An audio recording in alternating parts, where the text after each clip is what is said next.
Recently AP deputy CM Pawan Kalyan తమిళనాడులో ఒక పర్యటనలో పాల్గొన్న విషయం తెలిసిందే. దాని పేరు మురుగన్ మహాభక్త సమ్మేళనం. అన్నామలైకి తోడుగా ఆ సభలో పవన్ కళ్యాణ్ పాల్గొన్నారు. బీజేపీకి ఒక సపోర్ట్ సిస్టమ్గా నిలిచారు.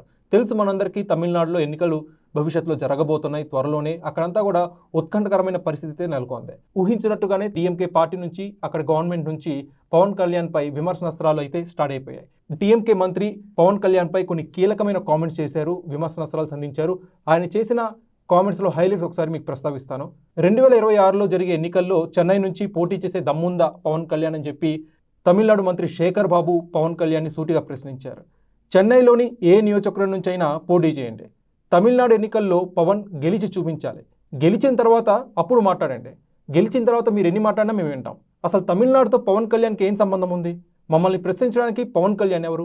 బీజేపీ మాయలో పడి మత రాజకీయాల్ని ప్రోత్సహించవద్దు పవన్ కళ్యాణ్. పవన్ మాటలు నమ్మడానికి ప్రజలెవరూ కూడా సిద్ధంగా లేరని చెప్పి తమిళనాడు మంత్రి శేఖర్ బాబు పవన్ కళ్యాణ్ని విమర్శించారు. సో దీనికి సోషల్ మీడియాలో పవన్ కళ్యాణ్ ఫ్యాన్స్ కావచ్చు, జనసేన ఫాలోవర్స్ కావచ్చు ఏమని ప్రతిస్పందిస్తున్నారంటే, పవన్ కళ్యాణ్ ఆంధ్రప్రదేశ్కి పరిమితమైన పొలిటీషియన్ మాత్రమే కాదు కదా, పవన్ కళ్యాణ్ ఒక నేషనల్ లీడర్, నేషనల్ ఫిగర్ అని చెప్పి పవన్ కళ్యాణ్ ఫ్యాన్స్ చెప్తున్నారు.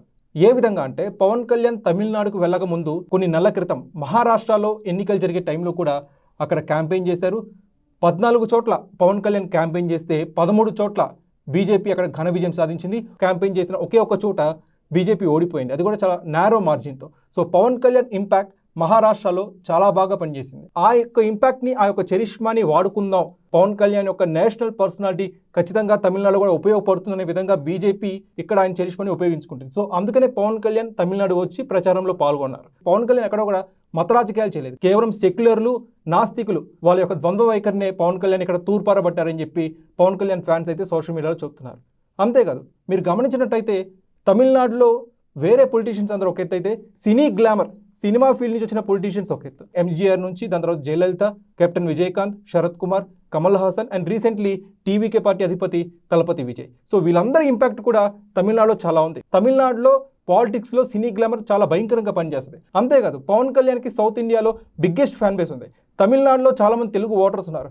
వాళ్ళందరినీ కూడా పవన్ కళ్యాణ్ ఎంతో కొంత ప్రభావితం చేయగలరు. సో ఆ నేపథ్యంలోనే ఆయన అక్కడికి వచ్చి ప్రచారం చేశారు. భవిష్యత్తులో కూడా ప్రచారంలో పాల్గొంటారు. ఖచ్చితంగా పవన్ కళ్యాణ్కి తమిళనాడుతో సంబంధం ఉంది, ఎందుకంటే బీజేపీతో ఆయన అలయన్స్లో ఉన్నారు. జనసేన పార్టీ అండ్ బీజేపీ ఒక కూటమిలో ఉన్నాయి. సో ఖచ్చితంగా బీజేపీ ఎక్కడ ఏ రాష్ట్రంలో ఉన్నా అక్కడ పవన్ కళ్యాణ్ ఖచ్చితంగా వచ్చే అర్హత ఉంది. At the same time south ఇండియాలో, ముఖ్యంగా తమిళనాడులో పవన్ కళ్యాణ్కి హ్యూజ్ ఫ్యాన్ బేస్ ఉంది. సో ఇవన్నీ పరిగణలోకి తీసుకుంటే ఖచ్చితంగా పవన్ కళ్యాణ్కి తమిళనాడులో అడుగుపెట్టి ప్రచారం చేసే అన్ని అర్హతలు ఉన్నాయి. ఇక 2026 ఎన్నికల్లో పోటీ చేసి గెలిచి అప్పుడు మాట్లాడాలి అని చెప్పి సదరు మంత్రి పేర్కొన్నారు. అది కూడా అర్ధరహితమైన వ్యాఖ్యలు అని చెప్పి పవన్ కళ్యాణ్ ఫ్యాన్స్ సోషల్ మీడియాలో వాపోతున్నారు. సో ఓవరాల్గా ఈ తమిళ మంత్రి చేసిన కామెంట్స్ పై మీ అభిప్రాయం ఏంటి? పవన్ కళ్యాణ్ తమిళనాడు పర్యటనపై మీరే ఫీల్ అవుతున్నారు? కామెంట్ సెక్షన్లో పంచుకోండి.